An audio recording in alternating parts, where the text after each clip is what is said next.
So MediaTek Dimensity 1080 processor లేకపోతే curved AMOLED డిస్ప్లేతో 25,000 segment అండర్లో launch చేశారు కాబట్టి ఈ స్మార్ట్ ఫోన్ మీరు తీసుకుందాం అనుకుంటే బ్రో కాస్త వెయిట్ చేయండి. ఈ వీడియో మీరు ఎండ్ వరకు చూడండి. అయితే Realme 10 Pro Plus గురించి మీకు ఒక డీటెయిల్ ఇన్ఫర్మేషన్ ఇస్తాను. అసలు ఈ ఫోన్ ఎందుకు తీసుకోవద్దు అని నేను చెప్తున్నానో మీకు క్లారిటీ ఇన్ఫర్మేషన్ దొరుకుతుంది. అండ్ దీనికి ఆల్టర్నేటివ్ చాయిసెస్ కూడా నేను ఈ వీడియోలో ఎక్స్ప్లెయిన్ చేస్తాను. ప్రీవియస్ జనరేషన్ Realme 9 సిరీస్లో లేకపోతే అప్కమింగ్ Redmi Note 12 సిరీస్లో ఇంకా దీనికంటే బెనిఫిట్స్ బెస్ట్ స్పెసిఫికేషన్స్ అయితే ఉంటాయి. సో మీరు వీడియో కొద్దిగా ఎండ్ వరకు చూడండి, మీకు ఇన్ఫర్మేషన్ దొరుకుతుంది. వీడియో లైక్ చేయండి, ఛానల్ సబ్స్క్రైబ్ చేసుకుని సపోర్ట్ అయితే చేయండి. ఫస్ట్ ఆఫ్ ఆల్ ఈ ఫోన్లో నాకు ప్లస్ పాయింట్ అనిపించేది ఓన్లీ డిస్ప్లే. ఇది 6.7 inches full HD plus curved AMOLED ప్యానల్తో వచ్చింది. 1 బిలియన్ కలర్స్ ఉంటాయి. HDR10+ సపోర్ట్ చేస్తుంది. 120 Hz రిఫ్రెష్ రేట్ సపోర్ట్ అయితే ఉంది.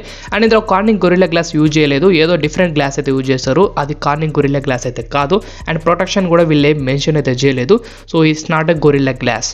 ఒక కర్వ్డ్ AMOLED ప్యానల్తోని అండ్ ఈ ఫోన్ అయితే వచ్చింది. ఇక్కడ నో ప్రాబ్లం, డిస్ప్లే వైజ్గా బెటర్గా అయితే ఉంది. అండ్ ప్రాసెసర్ గురించి డిస్కస్ చేస్తే మీడియాటెక్ డైమెన్సిటీ 1080 ప్రాసెసర్ యూజ్ చేస్తారు. ఇది 4nm టెక్నాలజీ అండ్ ఇది LPDDR4X ర్యామ్తో UFS 2.2 స్టోరేజ్తో వస్తుంది. ఇది previous generation technology. And processor వచ్చేసి ఇది 6nm అండ్ 1080 అని ఎక్కువ చేస్తుందని మీరు ఏమనుకోకండి. పోయిన జనరేషన్ Realme 9 సిరీస్లో 9 Pro Plusలో యూజ్ చేసిన మీడియాటెక్ డైమెన్సిటీ 920 అంతనే పర్ఫార్మెన్స్ చేస్తుంది. దానికంటే జస్ట్ ఒక 1% కూడా ఎక్కువ పర్ఫార్మెన్స్ చేసినట్టయితే నాకు ఎక్కడ స్కోర్లు అయితే కనిపించలేదు. కావాలంటే మీకు ఒక స్కోర్ అయితే చూపిస్తున్నాను. దీన్ని బట్టి మీరు అర్థం చేసుకోవచ్చు ఎలాగా డిఫరెన్స్ ఉంటుందో పర్ఫార్మెన్స్ వైడ్గా. ఏం డిఫరెన్స్ అయితే లేదు. అదే ప్రైస్ సెగ్మెంట్ ఉన్న డైమెన్సిటీ 920 ఎలా చేస్తుందో ఈ డైమెన్సిటీ 1080 సేమ్ పర్ఫార్మెన్స్ అయితే ఇస్తుంది. Same RAM and Rome storage కూడా, అది నా ప్రాబ్లం. కొద్దిగా ర్యామ్ అండ్ రోమ్ స్టోరేజ్ అయినా మార్చితే డిఫరెంట్ ఉండేది. సేమ్ టెక్నాలజీ అనమాట. ఇంకా కెమెరాస్ నుంచి డిస్కస్ చేస్తే ఇందులో మనకు ప్రైమరీ 188 మెగాపిక్సెల్ ఇచ్చారు. హై అండ్ మెగాపిక్సెల్ యూజ్ చేస్తారు. కానీ బ్రో పోయిన జనరేషన్ Realme 9 Pro Plus మీకు 50 మెగాపిక్సెల్ సోనీ సెన్సార్తో optical image stabilization future support చేసింది. ఇందులో ఆ ఫ్యూచర్ అయితే లేదు. 188 మెగాపిక్సెల్ ఇచ్చారు, దానివల్ల డీటెయిల్ ఎక్కువ క్యాప్చర్ చేస్తుంది. కాకపోతే మనకు కావాల్సిన OIS సపోర్ట్ అయితే లేదు. అండ్ 8 మెగాపిక్సెల్ అల్ట్రా వైడింగ్ కెమెరాకు 2 మెగాపిక్సెల్ మైక్రో లెన్స్కి ఇచ్చారు. 4K సపోర్ట్ చేస్తుంది.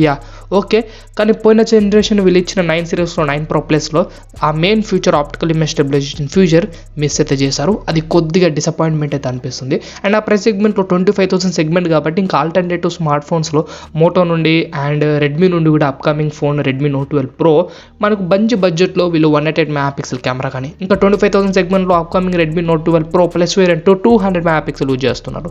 సో ఇలాంటి కెమెరా సిస్టమ్స్ మీకు ఆ ప్రైస్ సెగ్మెంట్లో దొరుకుతాయి. సో ఈ ఫోన్ బెస్ట్ కెమెరా స్మార్ట్ ఫోన్గా మీరు తీసుకుందాం అనుకుంటే కొద్దిగా ఆలోచించాల్సిందే. అంత బెటర్గా అయితే ఉండదు. సెల్ఫీ 60 మెగాపిక్సెల్ ఉంటుంది. డీటెయిల్స్ బాగానే క్యాప్చర్ చేస్తాయి. కాకపోతే ఆ ప్రైస్ సెగ్మెంట్లో మనకు కావాల్సిన OIS సపోర్ట్ అయితే ఇందులో ఉండదు. సో దాన్ని గుర్తుపెట్టుకోండి. ఇంకా బ్యాటరీ రోల్ ఫాస్ట్ ఛార్జింగ్ గురించి డిస్కస్ చేస్తే 5000 mAh బ్యాటరీతో 67 watts ఛార్జింగ్ సపోర్ట్ చేస్తుంది. అండ్ USB Type-C పోర్ట్తో వస్తుంది. అడ్వర్టైజ్మెంట్లో మనకు చెప్పిన ప్రకారంగా 17 minutesలో 50% ఫుల్ చేస్తుంది. అంటే 100% ఒక 45 minutesతో ఫుల్ చేస్తుంది అన్నట్టు. కానీ అలా కాదు. సో యూట్యూబర్స్ టెస్ట్ చేయడం విధంగా మనకు 1 hour క్రాస్ అయితే చేస్తుంది. 1 hour క్రాస్ చేస్తుంది. టోటల్ 100% ఫుల్ చేయడానికి 67 watts ఛార్జింగ్ సపోర్ట్ చేస్తూ. ఇంకా ఈ ఫోన్లో ఇంకా కొన్ని ప్లస్ పాయింట్స్ ఉన్నాయి. లైక్ స్టీరియో స్పీకర్ సపోర్ట్ చేయడం కానీ, NFC సపోర్ట్ చేయడం కానీ, అండ్ ఈ ఫోన్ ఇండిస్ప్లే ఫింగర్ ప్రింట్ స్కానర్ వస్తుంది. ఇలాంటి ఫీచర్స్ అయితే అట్రాక్ట్ చేస్తాయి. ఈ మొబైల్ మీరు బ్యాక్ సైడ్ చూసినట్టయితే షైనీ లుక్ అనిపిస్తుంది కదా, అది గ్లాస్ కాదు, ఇది పాలికార్బోనిక్. అంటే చూడడానికి షైనీ కట్టు ఉంటుంది కానీ అది ఓన్లీ ప్లాస్టిక్ అనమాట.